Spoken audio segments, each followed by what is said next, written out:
Hi, this is Pod Save the UK. I'm Coco Khan. And I'm Nish Kumar. This week, the BBC is under fire from left, right, centre and the US president. We'll dig into just how perilous the situation is for the corporation. And as one of our least favourite Tories begins posting AI-generated slop to attack his political opponents, I speak to the AI and Online Safety Minister, Kanishka Narayan. And as COP30 kicks off in Brazil, we ask, can we still rescue the 1.5 degree climate target? We speak to Reid from Global Witness. But first, this is my crystal ball music. Crystal ball music? Yeah, you have to imagine I'm gazing into a crystal ball. And Yes, but I'm trying to imagine why, because I know what you're going to talk about. Okay. So that's my confusion. My confusion is everything. Okay. Because what we're going to discuss is a Westminster bubble story. Yeah. So we're going to gaze into the Westminster bubble, which is a crystal ball. Yeah. Yeah. Does that work? I think at this point, me and the listeners are used to your circuitous logic. Do you know what I was just thinking about? Sorry, this is do you remember? Did you ever used to watch shows like Saved by the Bell? Of course I watched Saved by the Bell. I'm 40 years old. Okay. Well, you know, they'd have this thing where they'd have a memory and then it would all go pink around the edges. Yeah, and it would slightly blur, yeah. That's the vibe I want you to have. Just imagine sepia tones, it's all wavy around the edges. Something Mr. Belding, is happening. Screech, AC Slater. Something is happening in our imagination, and that is the Labour Party is in a meltdown. Yeah. The MPs are in a corner. They're sharpening their knives. They're whispering in hushed tones. Yeah. And number 10, they've gone into full bunker mode. Okay, FBM. FBM. As we record on Wednesday morning, all of the papers are leading on the rumour that Keir Starmer's prime ministership is at genuine risk. Why? Well, it seems that a number 10 source sent out a range of briefings to the British press on Tuesday evening, warning that the Health Secretary Wes Streeting was on manoeuvres to pressure Starmer out, with as many as 50 front benchers ready to resign if the incoming budget is poorly received. So the question is, why now? We don't need to tell you that Starmer is deeply, unbelievably, historically unpopular. So you remember I was saying about how this fantasy of the Labour MPs with their knives out. Yeah. Depending on where you stand, for some people... Do I remember something that happened 2 minutes ago? Give me some credit. Give me some credit, Coco. Okay, I just mean, depending on how you feel about Keir Starmer, that could be a dream come true. How bad do you think my ADHD is? I've not got the disease that the guy from Memento has. God. I don't need to take a Polaroid to say Coco Khan has just brought up the MPs sharpening their knives or to have it tattooed across my torso. Well, anyway, just for clarity, it's something that I said mere moments ago. I just mean, depending on how you feel about Starmer and what's going on, it could be a complete nightmare or it could be a dream come true. He's very, very unpopular, despite his promises to make tough decisions. The MPs have lost faith. I think the country's kind of lost faith. And people are wondering, has he actually got the ability to deliver on what he said he was going to do? There's a lot of conversation about the incoming backflip on their manifesto pledge of not raising taxes. Look, it's a big deal. Yeah, and also there's another crucial thing happening when they're trying to make the political calculation of whether to get rid of Starmer, and that is next May's local elections, which is looking like being an absolute bloodbath for the Labour Party, at least according to the current polling. Now, look, sometimes local elections are seen as a kind of bellwether for a government, and opinion givers of the world have a tendency to view local elections as being like a litmus test, and it's more about what it implies on a national stage. But it actually has real day-to-day consequences for political parties. If the party loses control of Wales and a lot of councils across the country, those councils actually serve as the grassroots for the broader Labour Party. So it's really, really severe. It's not just a symbolic bloody nose for Starmer. It could be an actual operational difficulty for the party on a day-to-day basis. And I think that's part of the thing that is driving some of these MPs into the kind of mode of, essentially regicide. Yes, absolutely. So the question is, what does Wes Streeting have to say about this? Well, here he is speaking to Amal Rajan on BBC's Radio 4 Today programme. That briefing is categorically untrue. I think it's extremely unhelpful, not least because it basically says from a number 10 source, the Prime Minister's fighting for his own job. No, he's not. He's fighting to turn around the country. His interview with the Today programme is actually a lot more, I would say, sober in some ways than his interview with Sky News, where when he was asked if he was planning a leadership challenge, he said, whoever's been briefing this has been watching too much Celebrity Traitors, and this is just about the worst attack on a faithful I've seen since Joe Marler was kicked out and banished in the final. So does it suggest that he's taking this hugely seriously? I don't know in this analogy who the Alan Carr is. I don't fully know who the Claudia Winkleman is, but I'm very confused. When he was asked if he would rule out challenging Starmer after the budget or demanding his resignation, he said, yes, and nor did I shoot JFK. I don't know where Lord Lucan is. Had nothing to do with Shergar, and I do think that the US did manage to do the moon landings. I don't think they were fake. So I think Wes Streeting is trying to sort of, pour as much cold water on these rumours as he can possibly muster. But it must be quite good for him, though, being across all of the press, being spoken about as leader and coming up with these funny little refrains. I'm not convinced that this is just a rumour that Wes Streeting has no designs on it. That you could probably gather that from my exclamation. I think there is no smoke without fire. Listen, we spent the first year and a half of this podcast essentially talking about governmental psychodrama and internal fighting. When there was a change of government last year, people said to me, "Oh, are you worried you're not going to have anything to talk about now?" And I kept saying no, because I actually don't fucking care about this stuff. Like, it's just not of interest to me. The thing that I'm interested in is talking about politics. And when I say politics, I don't mean who runs what party and who's briefing against who. I mean policy that actually has the ability to improve the lives of people living in this country. That is what ultimately I'm interested in. That is what ultimately I think we all need to be interested in.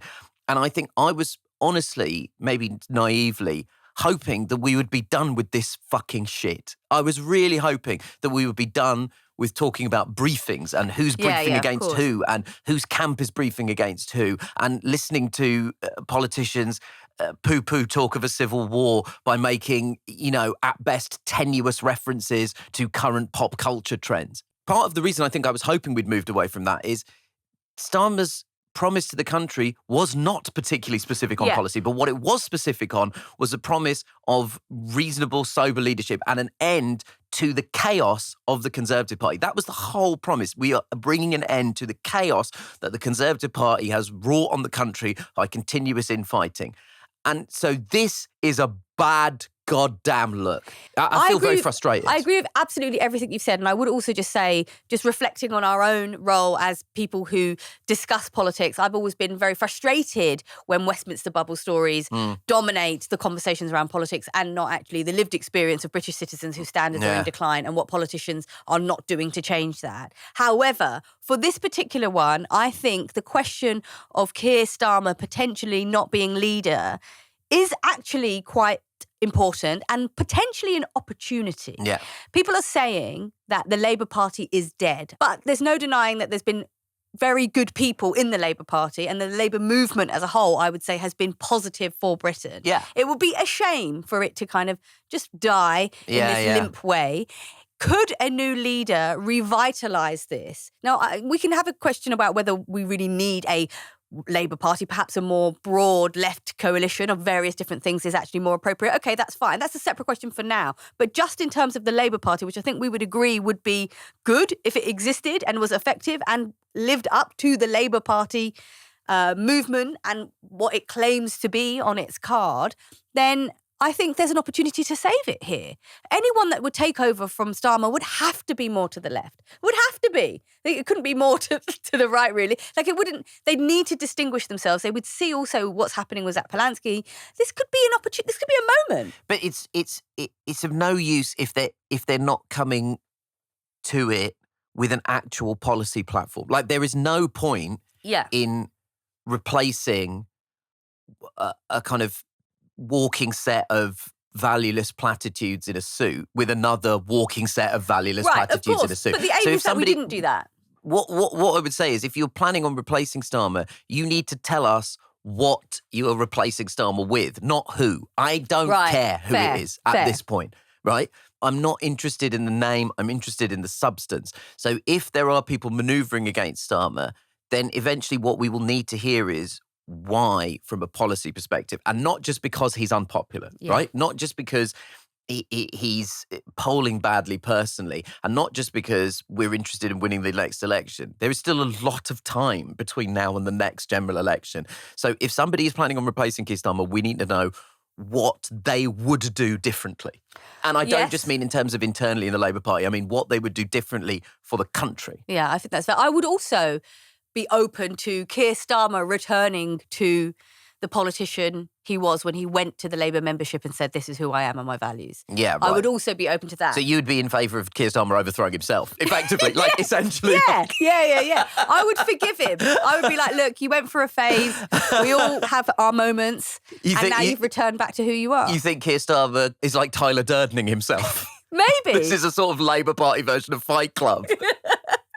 So anyway, from one depressing story onto another, the BBC is under attack. Donald Trump is taking legal action, claiming that the broadcaster defrauded the public over editing of his infamous January 6th speech in a Panorama episode. His legal team have given the broadcaster until Friday to issue a full and fair retraction of the documentary, alongside a hint of damages, or face being sued for a whopping $1 billion. It's a head-spinning set of developments that's seen the BBC's Director General, Tim Davie, and Head of News, Deborah Turness, resign. And however you feel about the BBC and whatever its limitations are, it raises big questions about the future of public service broadcasting in the UK and globally.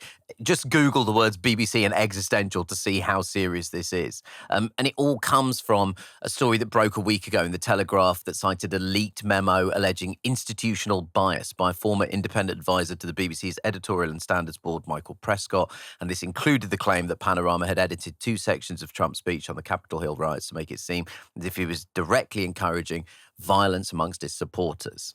So in this case, it was undoubtedly a failure in the BBC's editorial process. The BBC's chair, Samir Shah, called the edit an error in judgment and apologised. But this is just one incorrectly edited clip. Why has it caused such hysteria? Well, the scale of the fallout is less about the original mistake and more about the political wrangling around it. According to The Guardian, Robbie Gibb, a senior BBC board member, had been instrumental in appointing Michael Prescott, whose leaked memo started the whole damn thing, and that Gibb had led the charge in applying pressure on the BBC board over its findings. So Gibb was Theresa May's former communications chief, and he actually helped launch GB News before he was appointed to the BBC's board by Boris Johnson. He's previously been accused of politicising editorial appointments after he blocked a more left-leaning journalist from the board, and more recently, 400 media figures signed an open letter calling for a sacking over what they call his bias when it came to BBC reporting on Gaza. This has led to accusations that while Gibb and Prescott say they are defending BBC impartiality, their version of impartiality is overtly partisan. And this is part of a coordinated, politically motivated attack on the broadcaster.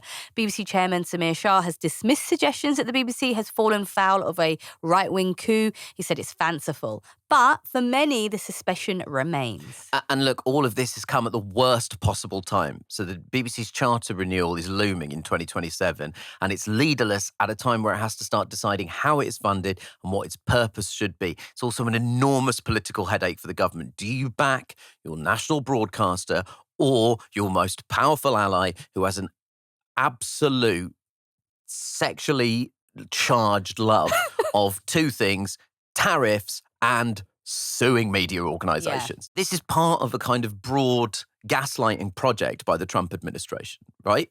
The reason that the insurrection happened on January the 6th is because Donald Trump openly disputed the results of a free and fair election with no factual basis. So we're all now participating in this enormous global project of denial of basic facts. Broadcasters will make errors all the time. I'm not saying that they shouldn't be held accountable for them, but this is the entry point for a larger conversation by people that want the BBC gotten rid of. And a lot of progressive people have lost faith in the BBC and lost faith in its ability to accurately reflect events, whether it's in Gaza or whether it's around transgender rights.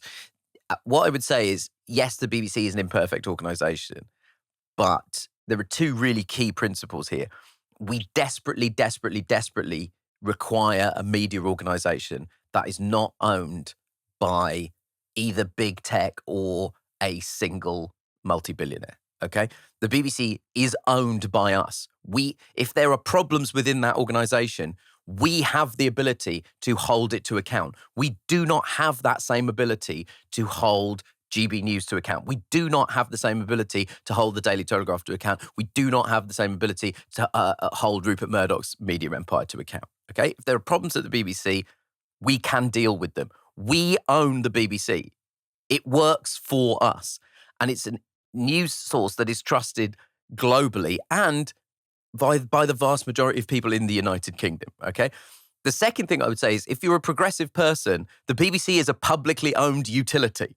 And whatever your problems are with it, it seems fundamentally anathema to a progressive mindset that you would think that we don't have to defend a publicly owned asset, especially in the media landscape, the way the media landscape is right now. This is a tipping point for the entire of the BBC. This is an existential crisis. And if people are not willing to defend it now, it will go. Pod Save the UK is brought to you by Shopify. Picture this.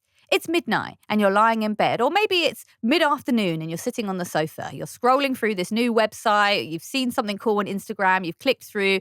You're going to buy it. But wait, you need to get your card. You don't know where that is. What? You need your details. It's like remembering your PIN code. We don't do it anymore, guys. So what are you going to do? You're about to abandon the cart, but luckily, that's when you see it, that purple shop button. That shop button has all of your payment and shipping information saved. It's saving you time while keeping you warm in your bed or on the sofa. That's Shopify, and there's a reason why so many businesses sell with it, because Shopify makes everything easier from checkout to creating your own storefront.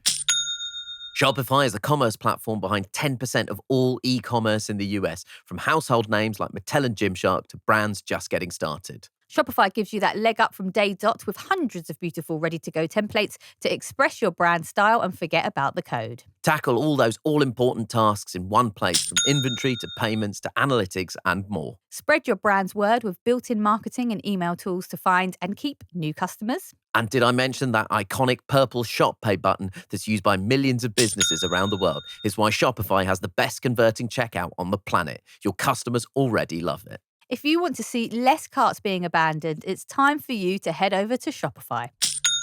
Sign up for your $1 per month trial and start selling today at shopify.co.uk/podsavethuk. Go to shopify.co.uk/podsavethuk. Shopify.co.uk/podsavethuk.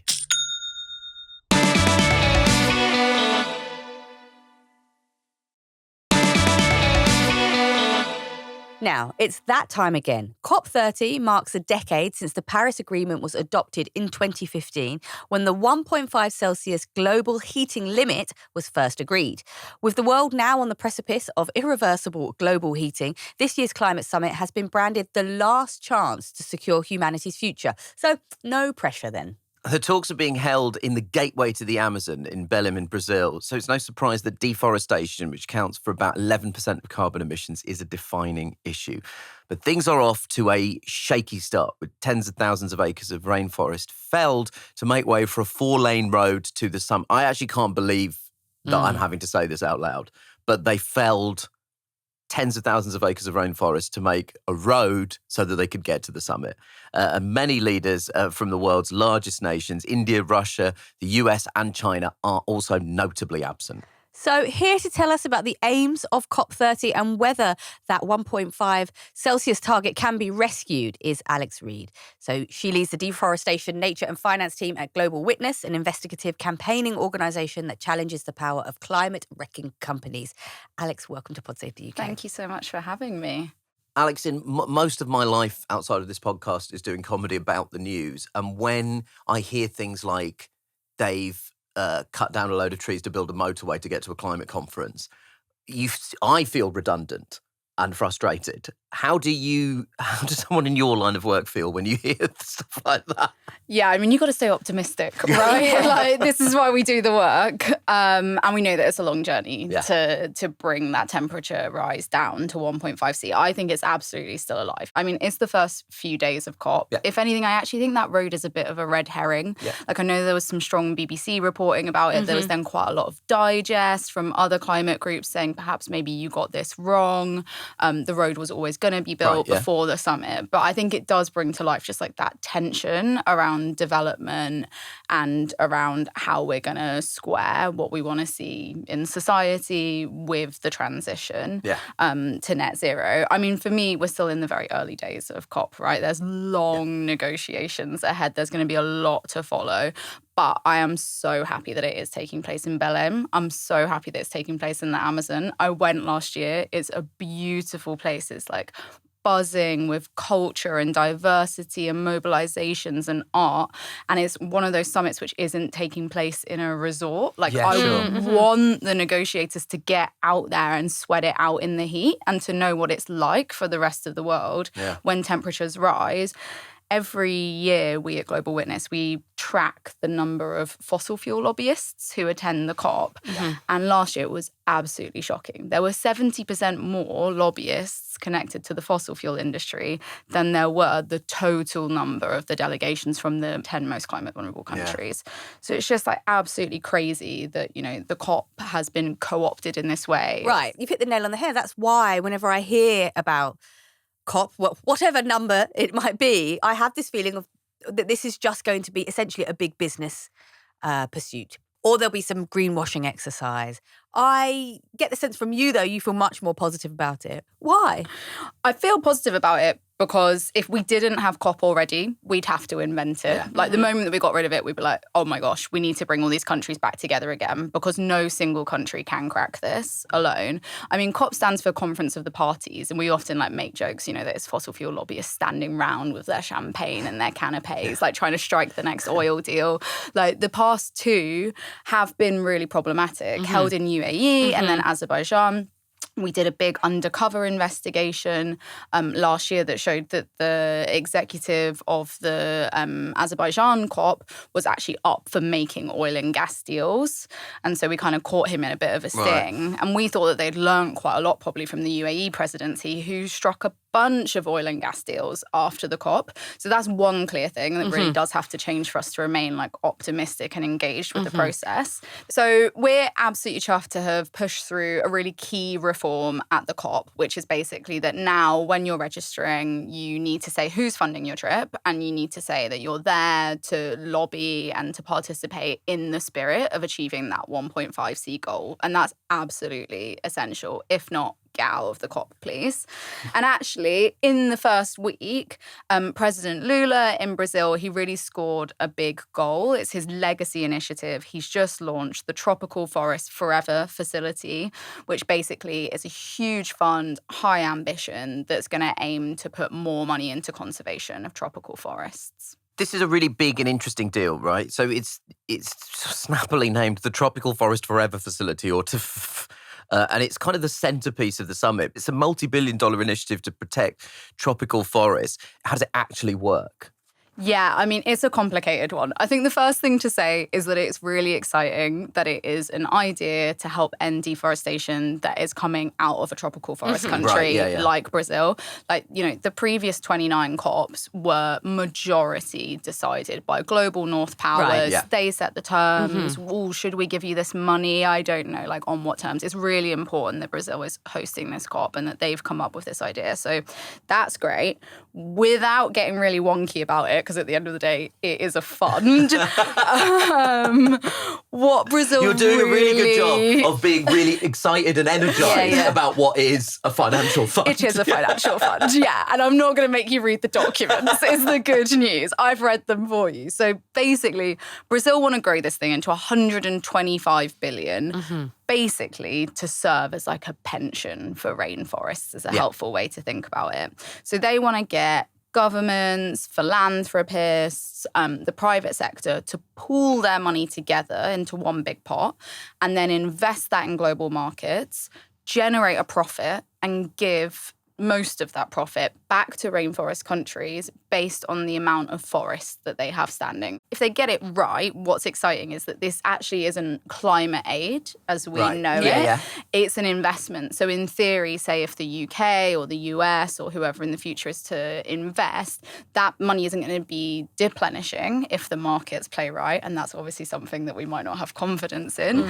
But in theory, they'd be making a small return and at least their capital should be safe, a bit like a pension. But the initial investments that a fund makes, what if they're not eco? Yeah, this was a big concern for us. So we were absolutely over the moon that they have ruled out investing in oil and gas. Okay. And they have ruled out investing in deforesting assets because it's very clear, like you can't put money into fossil fuels and use that to pay trees. But that is kind of what the financial system is based on at the moment. And that's what makes me nervous about this kind of like privatization and financialization of climate aid. Yeah. We start from a place where they're ruling out investing in fossil fuels. That's a good thing. That's a good red line. But what are the tensions that remain between those two pots of money? I mean, what makes the fund exciting and the reason why governments want to buy in is because right now we don't have a persuasive answer to how to keep forests standing. They are being chopped down at a rate of about 18 football pitches a second last year. But the tension and what makes it less exciting for me is this lingering feeling niggling at me that the financial sector have found a whole new way to make money from climate chaos. Right. So a month before the COP, Global Witness did massive financial analysis looking at 50 companies that had been accused of deforestation. So someone had written about them, they'd put their findings to the company and they weren't persuaded, right, that this company hadn't conducted deforestation, hadn't been linked to land rights abuses often, stealing land from Indigenous peoples. There's a real connection here in the deforestation economy. And we found that globally, banks had made 26 billion from deals with just those 50 companies. And obviously the TFFF is extremely important, right?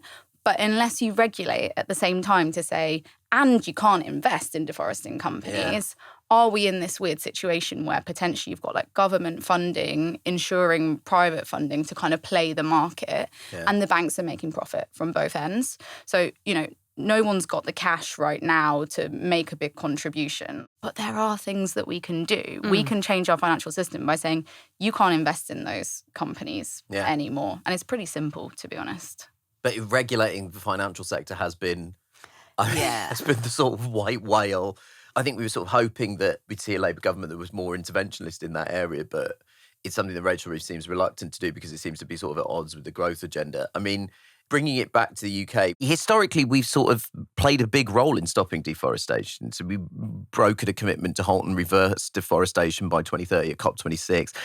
The government has also contributed to the structure that's underpinning the TFFF. But then on the eve of COP30, they announced it will not contribute financially to the fund. Why is that? Yeah. I mean, this is the low point, I'd say. Like, we were really in the tent and we were really driving the TFFF conversation from the chats that I get to have with civil servants. Yeah. I mean, the first thing to say is it is good that Keir Starmer showed up in Brazil. There were questions about that, and I'm glad that he went there. And he was really unequivocal in his speech. He was like, we are all in on climate change. Like, we know why this is important. So that was a great gauntlet to throw down. But the reality is that it is a bit of a kick in the face to Brazil that they didn't contribute to TFFF. And the big elephant in the room is obviously the budget, right? At the end of this month. Yeah. And how this is going to play with people. We actually did some polling. It was done by More in Common. And there was, 2/3 of the British public want the UK to meet its commitment to end deforestation by 2030, including reform voters. So, I think that the question is like, who is trying to break down that consensus about nature? Who is trying to break down that consensus about climate change and why? And like, who are their polluter paymasters? Why do they want to import this kind of like culture war that actually doesn't exist here yet from the US? Is that what you think is going on with Tyson Farage? Because if we're saying that there's even a support base for climate policies in the reform camp, is it simply just these sums of money that we are aware of that are going into reform from the oil and gas industry? I mean, we've got to get fossil fuels out of our politics. Like, that's absolutely essential. I mean, just like the COP, we shouldn't have fossil fuel majors making decisions about future policy in the energy system. It just doesn't make any sense. Like, even at the moment, you know, in the lead up to the budget, we've been scrutinising this deal. A lot of the work that we do is this kind of like deep finance work and then trying to communicate it to the public, which shows that, you know, Shell and Equinor, which is this big Norway oil major, are trying to do this deal that basically would enable them to write off more than $1 billion in tax. Yeah. And we're sending letters to Reid saying, here's your $1 billion. Like, they're trying to get away with basically not paying into the system. So, you know, you asked, like, what should UK government be doing? I mean, one thing is to get fossil fuels out of politics and to speed up that phase out of fossil fuels. Like, that's absolutely essential. But it's not just about the money. Like, we can't afford to be misled to think that there's this binary, that it's affordable housing, better jobs, cheaper food, or net zero and green. Like, that just isn't the case. That is the way the conversation has been steered, right? Farage is definitely a huge part of that. It's been steered into a binary between net zero and affordability for British people. We should just always make clear whenever we have this conversation, according to an analysis of Reform's donations by the New York Times in 2024, the party raised £4.75 million. 40% of which came from people who have openly questioned climate change or have investments in fossil fuels or other climate-polluting industries. They are not acting in the best interests of this country. They're essentially acting in the best interests of their sponsors. And as Nigel Farage's output on Cameo will tell us, he will say anything for money. Just before we let you go, Alex, so I just wanted to ask, you know, at the beginning of this, we talked about how this COP was meant to be the last chance. Do you think that target, that 1.5C target, is it possible we can limit it? We absolutely are able to do this. When we have this like academic conversation about is 1.5C alive, we have to remember what happens with every single fraction of climate change. Like, you've just seen the hurricane, right, in Jamaica. Yeah. Like, look at the devastation. Remember those floods in Pakistan. That's going to grow even more regular if we don't try every single lever that's available to us. I mean, the irony about this whole thing is that actually the technology that we need in terms of renewable energy has never been so available, you know, so affordable, so effective. So actually the solutions that we need are largely on the table. The problem is, and this is like the COP for implementation, the COP of Indigenous peoples, the COP of truth is what they're saying. The reality is that states were supposed to show up with plans that showed how we were going to meet 1.5C.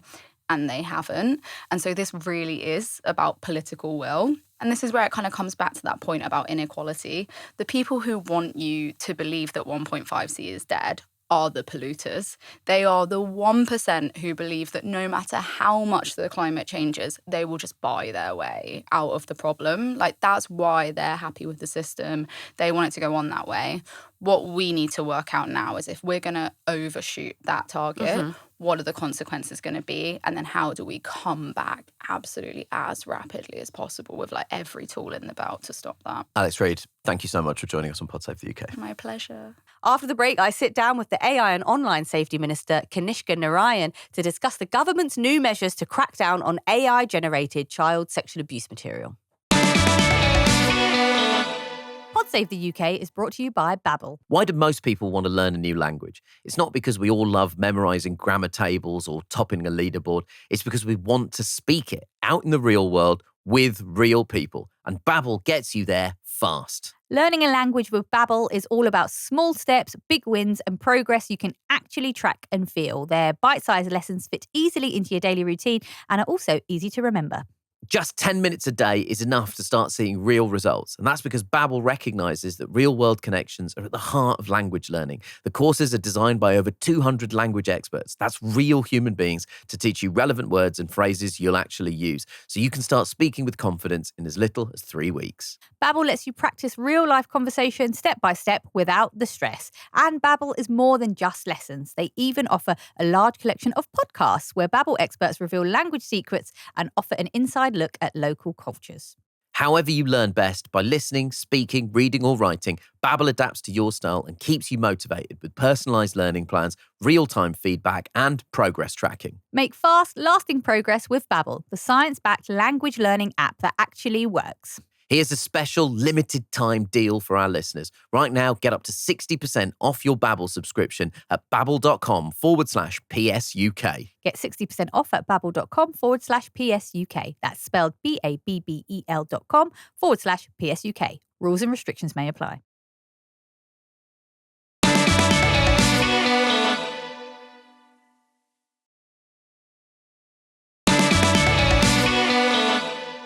Now, with the floodgates of AI-generated content wide open, new avenues for harmful material have emerged. So this week, the government is introducing new laws to prevent AI-generated images of child sexual abuse material. Joining us now to discuss how the government intends to crack down on this material is Kanishka Narayan, the Minister for AI and Online Safety. Welcome to Pod Save the UK, Kanishka. Coco, it's great to be here.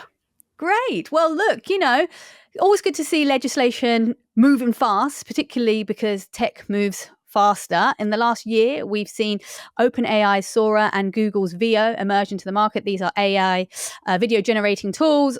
I mean, I'm sure we've seen the Queen rapping. It's delightful, isn't it? But perhaps unsurprisingly, we've also seen these tools used for very, very malicious and nefarious purposes.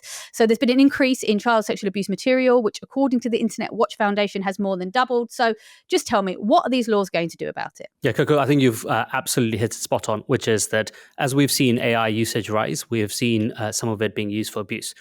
Today, or the laws that we've passed now mean that targeted experts have the power to spot the abuse and to stamp it out before it gets out into the wild. They are now legally able to use appropriate material in a targeted way to spot child abuse in AI models before those AI models are used to carry out abuse. So it's not that new content has been made illegal. This sort of material has always been illegal. Rather, it's that you're allowing AI platforms to check for it better. Is that right? We're allowing a set of targeted experts to be able to check for it better. So as you say, the content is already completely illegal, has very robust enforcement against it where it involves child abuse. That is fundamentally the priority for us to stamp out. What the law now does, in light of the changes we've made, is it arms the police, a trusted set of experts, to be able to spot it and make sure they're enforcing it even better. But not the platforms. Because I think this is the contentious bit, right? So the AI platforms still really have no responsibility around this. The AI platforms have a legal liability around this. And so if you are a social media platform, if you are an AI chatbot where users share data with each other, if you're an AI chatbot where users draw on search, which uses live website search as well, there is a legal liability on you to make sure children do not see harmful material. And so let me be very clear about this. The platforms have a extreme and clear sense of liability under the legislation already. Where we're going further in light of the new changes is we're arming our police, our trusted experts to crack down on them even bigger.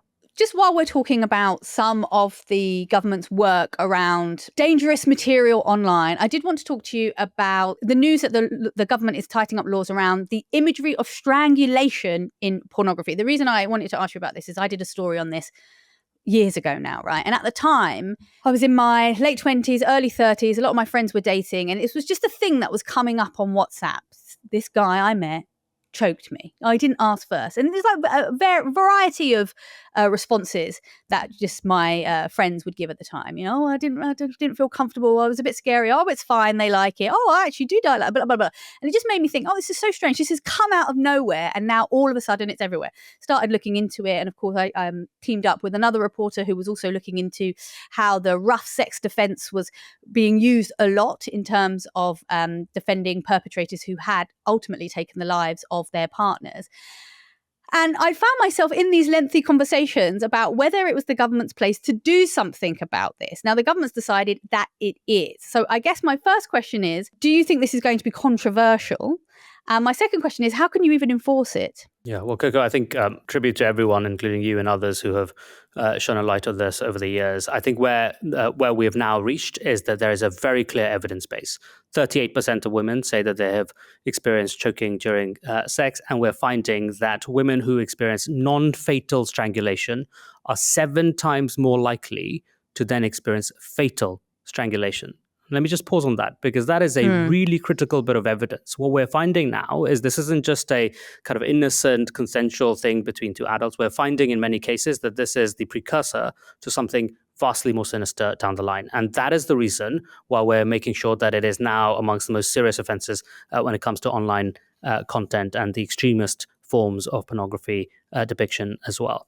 And so that is really important. In terms of enforceability, like the Online Safety Act is focused on platforms. We want to make sure that those who are generating profits from sharing this sort of content are the ones who are held liable, and they feel the full force of enforcement as well. I just do want to stick with you on this strangulation thing, just because it has been lingering in my mind for so many years. And I'm quite surprised to see a government talk about this, to be completely transparent. I feel like it's been a question that's being swerved for a while.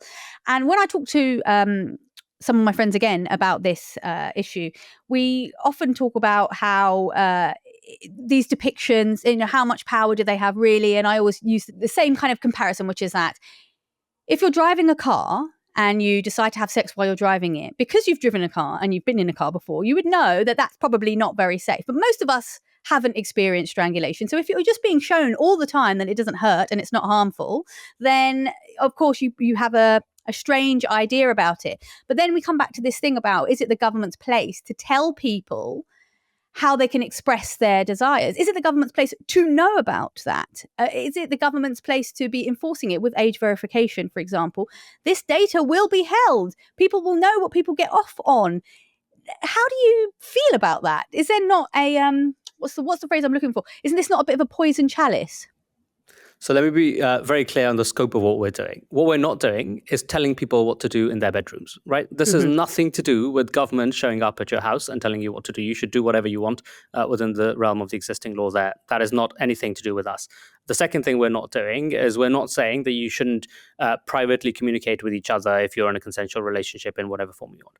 The specific thing that we're doing is on platforms where users share content with each other in a public way, we are making sure that those bits of content, which exactly as you say, they shape our sense of what is normal, they should shape our sense of what is safe, and ultimately in cases they are viewed by children, we are making sure that on those platforms, on public expressions, that the most extreme forms of violence and pornography are now no longer allowed. And that is a thing that I think I find across the constituency that I represent in Wales, but even indeed across the country.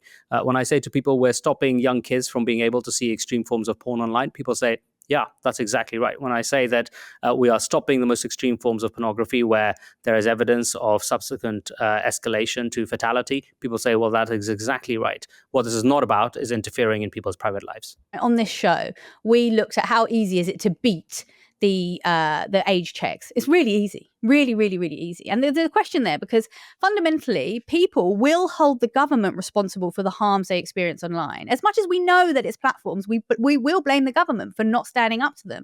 And of course, the government's in a very weird position with the tech giants at the moment. We kind of need to work with them. There's a lot of productivity targets, but at the same time, this thing is happening. Do you feel that this is the right tool for the job? Look, I think there's been a lot of conversation around age assurance. The finding is very clear. As a consequence of age assurance checks, we are finding that the traffic on some of the most challenging websites has materially reduced. And people say it's very easy to get around on VPNs. We found that actually after an initial spike, there has been a leveling off in the use of VPNs as well. So we will get more data in time, but I'm feeling confident that those measures have been very effective in the starting place that they're in. But look, of course, it's not a sort of once and done thing, right? The online environment is changing radically. People are accessing tons more information all the time. It is quite rightly the government's responsibility. And the thing I would do in my job is to assure you and assure everyone listening in that the children's safety is the top priority for me in this job. And we are doing everything we can to make sure that we're keeping up, not just with technology, but staying ahead of it, which is exactly what the changes that we brought in that I mentioned at the top of the conversation are about. You know that phrase, like you have to break an egg to make some omelettes. What eggs are acceptable and what eggs aren't, right? So we have a a very vocal listenership. They talk to us all the time. Actually, I'm just going to read you a message that we received from Jack, who has concerns for the trans community. So they say the OSA risks closing down access to safe health information and spaces for trans, non-binary and other LGBTQ folks. The definition of potentially harmful material is so vague that huge swathes of well-curated information and well-moderated spaces risk being closed off. Our listener Jason also wrote in to acknowledge similar restrictions. There will be people saying, of course, child safety is the most important thing. I think we would all agree that. But other communities will be caught up in this. Is that acceptable to the Labour Party? Well, look, I think if there are specific instances people want to bring up, I'm always very keen on engaging deeply on the specifics. But the big picture is very clear. The duties that have come into play so far are focused on just two areas: content that is already illegal and content that harms children's safety. I would struggle to imagine many forms of content, especially potentially harmful bits of content, that fall into that scope. There's a future world in which we are introducing some changes focused on legal but harmful content, not to outlaw it, but to empower users in those cases. And so the thing I'd say to your listeners is, if they think there are bits of content that are helpful for them in particular, that are not illegal, that don't critically threaten children's safety, I'd be very keen on making sure that they are not just permitted under where we're going, but supported, because it's clearly a very important area. So am I right in thinking you're saying essentially there may be some teething issues, but they will be corrected over time? Yeah, I think at the moment the scope is very clear. Stuff that is currently deeply illegal or threatens children's safety is the only content that is caught up in the duties implemented. And I would be very surprised if important bits of health information are caught up in that. Obviously, it's not my job to feel sorry for the Labour Party. That's not my job, of course. But I do think this is quite a difficult position for the Labour Party to be in, because there is this reputation that Keir Starmer has of being two-tier Keir, of being quick to ban, of being anti-free speech, anti-free expressions. And this is being wrapped up into that. I just wanted to ask, how concerned is the party about this reputation? Or is it a case of, well, when everyone sees how much better we've made the internet, then you'll see that this was right? I think this conversation, unfortunately, in the kind of Westminster bubble, is played out in a very unhelpful way. Because when I speak to parents, they say, we want the government to go further. We want to make sure that our children don't carry extreme porn in their pockets on their phones. That's what we're doing. And other parties, the Reform Party, is opposing that. They want children to go around carrying that kind of extreme content. And so do I want to take that fight on and represent the Labour Party's views? 100% I do, because I think that is exactly what the public deserve and what they expect of us. Sorry, when you were talking there, I just had this really strange image in my head being like, imagine if at the next hustings, all the parties had to provide their view on what sex should be like. I just had this weird moment being like, will they act it out? What? This is a dark day. I don't know if I need this. Let me just be very, very clear. I have no position to tell people their views on that question. What we're doing specifically is where content is illegal, where it is deeply harmful for children's safety. That's where we're focused on. We're not in the business of telling people what to do in their private lives. Let's talk about the international impact. The internet is, of course, a global affair, and it's not just people in the UK that have raised concerns. So a couple of weeks ago, we had the co-founder of Wikipedia, Jimmy Wales, on this show. He was talking about it. Wikipedia has challenged the act, but had its case thrown out as Ofcom. They haven't targeted the organisation, so it's not really a case for them to make at the moment. I do want to play you a clip, though, because I think that represents his argument best. This idea of blocking people and not seeing their content anymore applies to social media. Like, if I block you, I'm not going to see your posts anymore. Yeah. Okay, that's simple, right? But we're working together, collaboratively editing. And then the idea that we need to identify volunteers, which could be, for example, for age gating purposes, that's super dangerous. Like, one of the things that's really important to us is that a lot of people who are editing Wikipedia in places like Russia, Saudi Arabia, places where you can get in real trouble for speaking some fairly simple truths, anonymous editing is quite important. So look, we don't want to see a world where Wikipedia is forced to exit the UK. I mean, what would you say to these concerns of international organisations? Well, look, I think the thing I'd say to them is free speech is legally protected under the Online Safety Act. And so the thing I strongly encourage everyone to do is to look at the specifics. There is no interest in this government in stopping people from engaging freely online. In fact, we want to support it. We have put it on a legal footing. We want to make sure that free exchange of information, I use Wikipedia very regularly. I want to make sure that it stays in the UK and is robustly used across the UK. But at the same time, I think it's right for us where there is a very clear course of either harm directly to children or illegality that we look at that.